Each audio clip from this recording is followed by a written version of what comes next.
I'm Yia Vang with Union Kitchen. And I'm Stephanie March with Minneapolis St.Paul Magazine. Today we're doing the Minnesota Hmong Hotdish. So before we start, remember, we want to read through the recipe and wash and dry all your produce and product. And remember to preheat the oven to 450. So we're gonna start with our Mpls first. And so we're just gonna take this turnip and we're just gonna peel it. Real simple. After we get done peeling, what I do is I square up the turnip so that it doesn't move.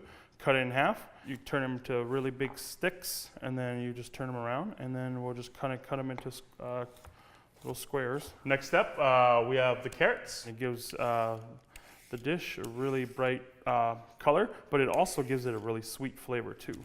For the carrots, you can dice any way you like, but what I really like to do is I like to take the ends off first, and then you cut it on a bias, and then you rotate. So you get these kind of chunks. We have the rutabaga. What I love about root veggies is that they're so strong and they're so meaty, and they can handle the intensity of the curry that we're going to mix it with. When a vegetable is round like this, you really want to just square it first. So it means we just cut off the tips to square it. And then I'll just take my knife. You can use your peeler, but I'll just take my knife and just peel it. Again, just cut it into slices, cut them into sticks, just turn them, and then we get these little kind of square cubes.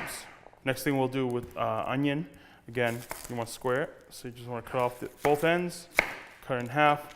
We can just do a rough chop on the onion because we're going to roast this all in the oven, so we want the onions to be kind of big pieces. And if we have them as small pieces and we put them in the oven, especially at 450, the onions will actually overcook.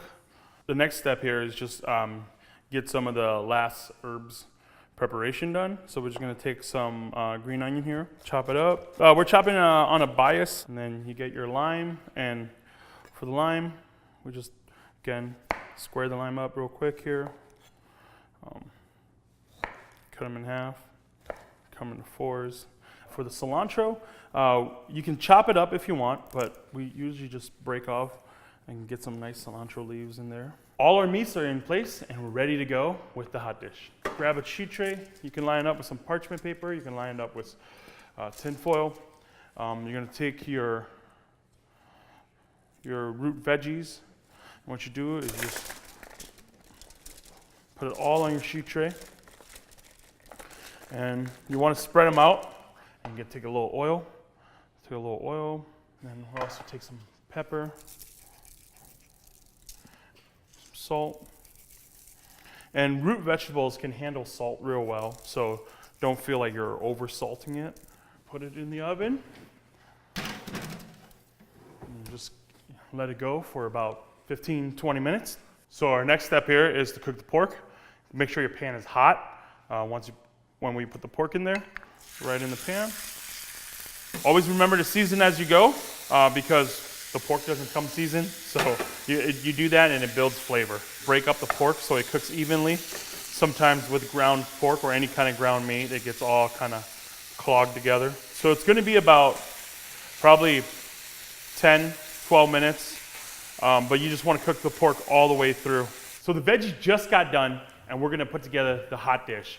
Now here's a trick that we always use is if you don't want to waste another bowl for mixing, the pan that you have your ground pork in, you can mix everything in there. We're just gonna pull the veggie right out. It will be very hot, so be very careful. What I'm looking for on the veggie is this caramelization where it's kind of dark on the outside here. If it is really nice weather, you can also grill your veggies too outside. Add the veggies in. If you do want to do this all in one pan, you might want to cook with a bigger pan so that you can just toss it all together at the end. And then we have the curry gravy or the curry sauce. We'll just throw that in there. When you put the curry in, always remember more is more. You want your dish to be super saucy and you want it to be absorbing right into all that tater tot. So you might feel like you're adding a lot, but eventually it'll all just cook down. And then we have our classic casserole dish. Fill it up. Now, if you're really, really hungry, you can actually just eat it right here and now, like this. We have the amazing Stephanie March with us from MSP Magazine, so where you can get ready to go. Again, like I said, you can eat this right now if you want. You gotta try it. You gotta do it. It's got a little kick to it. Oh my God, this was the part of the hot dish always for me that was hardest to like not eat it before all the tater tots got on. So then when you put the tater tots on, if you want to, you can get all fancy. We're not fancy, so you just kind of throw it all on top here. The oven is at 450, and we're gonna put it in there for 15 minutes. Our hot dish is ready now, and we're gonna pull it out of the oven. Ooh. Oh my goodness, look at that. Look at that business. Oh my God. Oh my God. Where's my fork? If you're gonna put this on a table and make it look pretty for people, I'm just gonna throw a couple wedges or a few wedges of lime on here, and then some scallion right in the middle. All right, here we go. This is the final product, you guys. This is the Minnesota Hmong Tater Tot Hot Dish. And it is, I wish you had smell-o-vision because it smells so good. So this is one thing that you can either put right on your table. I mean, it's gorgeous as it is, or if you want to spoon it into bowls and sit on the couch and cup it and eat, that's okay too. There is no judgment. Go online to localcrate.com to check it out.